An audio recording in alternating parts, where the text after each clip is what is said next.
উত্তর কলকাতা মহিলা মোর্চার নেতৃত্বে মানিকতলা ডিসি নর্থ থানা শুদ্ধিকরণ কর্মসূচির ডাক বঙ্গ বিজেপির। সেই ডাকে সাড়া দিয়ে অগণিত বিজেপি কর্মী সমর্থকগণ সোমবার নামলেন কলকাতার রাজপথে।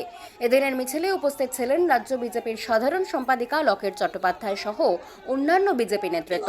উল্লেখ্য, ঝাঁটা এবং গঙ্গা জল নিয়ে এদিন ডিসি নর্থ থানা শুদ্ধিকরণ কর্মসূচি করে বিজেপি। এদিন লকেট চট্টোপাধ্যায় বলেন, আমরা চাই প্রত্যেক থানার শুদ্ধিকরণ হোক, রাজ্য সরকারের তোষণ না করে পুলিশ নিজ দায়িত্ব পালন করুক। পুলিশ যারা প্রমাণ লোপাটের চেষ্টা করছে, উৎসাহ দিচ্ছে, এই সব পুলিশের একটা কাজ নয়। পুলিশের কাজ সুরক্ষা দেওয়া, পুলিশের কাজ আইনকে আইনের মতো করে তাদেরকে প্রয়োজনে সেইভাবে চালানো।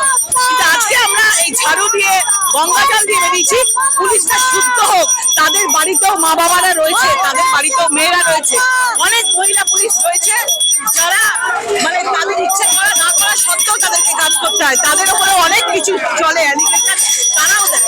আমরা চাই পুলিশ শুদ্ধিকরণ হোক, মমতা বন্দ্যোপাধ্যায় ক্যাডার না করে পুলিশ পুলিশের মতো কাজ করবে।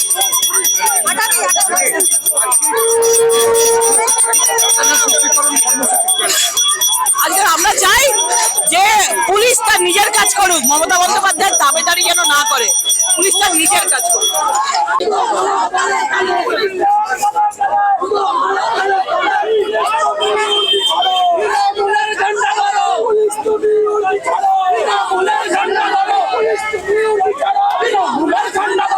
বাংলা খবর, আপনার রাজনীতি, আপনার আওয়াজ।